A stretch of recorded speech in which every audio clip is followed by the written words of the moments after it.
What's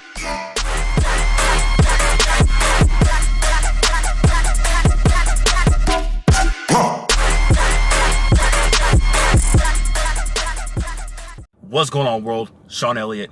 Hope everybody's doing well this week. Today I wanted to talk to you guys about 3 different types of muscle contractions and how they're going to benefit your training and how to incorporate them into your training effectively. The first contraction I want to talk to you guys about is going to be concentric contraction. That's going to be the shortening of your muscle. When I lift, when I tell people, how to incorporate a proper lifting style, the difference between bodybuilding and weightlifting are going to be contractions, whereas weightlifting, powerlifters are going to be more concerned about lifting the weight, and bodybuilding is even more concerned about controlling the weight. Whenever you're doing a movement, you're going to have a concentric contraction and a eccentric contraction, concentric and eccentric. I'll go ahead and post up the words on the post for you guys so you guys can see, because I know it's going to be hard to tell the difference between them.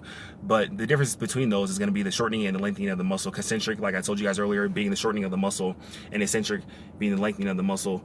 And range of motion, a lot of other factors go into that. But the third contraction I want to talk to you guys about today is going to be isometric, and that's kind of what I want to focus on, because isometric contraction is going to be this the flexing of the muscle without necessarily moving, lengthening or shortening the muscle through joints. So through isometric contractions, you can achieve that through flexing, and it's really beneficial in your training, because what you're doing when you're flexing and you're getting isometric contraction is that you're pumping more blood into the muscle, you're increasing time under tension, and you're also increasing the synapse, the muscle-mind connection for that muscle, so that when you're actually going into your lift with the concentric and eccentric lifts, that you're more connected and more in tune with that muscle to know how it's supposed to perform and be able to capitalize on your ability to use that muscle.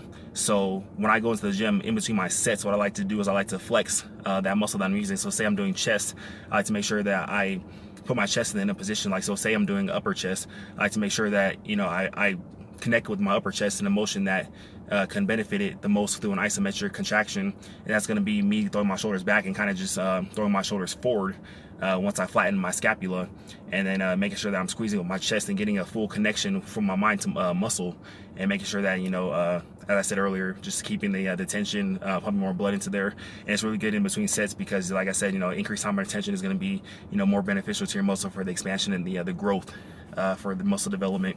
So isometric contractions are very important, guys. When it comes to concentric contractions, making sure that when you increase your tension, the weight of the lift, that you're getting the complete contraction, that you're not just throwing weight on there for the sake of lifting weights, because like I said earlier, the difference between powerlifting and bodybuilding is just the contraction. You want to make sure that once you get to the concentric contraction of your lift, that you're flexing the muscle to its complete peak, so that it's getting the ultimate expansion of that muscle. And then going back into the eccentric contraction, lengthening it, make sure that you're controlling it all the way down, and getting the full length of that muscle. Make sure that you're stretching it, putting the proper tears in there, and then pumping up with blood, which is essentially bodybuilding in a whole, tearing and pumping up with blood, developing scar tissue to make that muscle larger, and over time, just repeating the process and making them larger and developing, my muscle connection, so that you're doing the movements controlled and proper.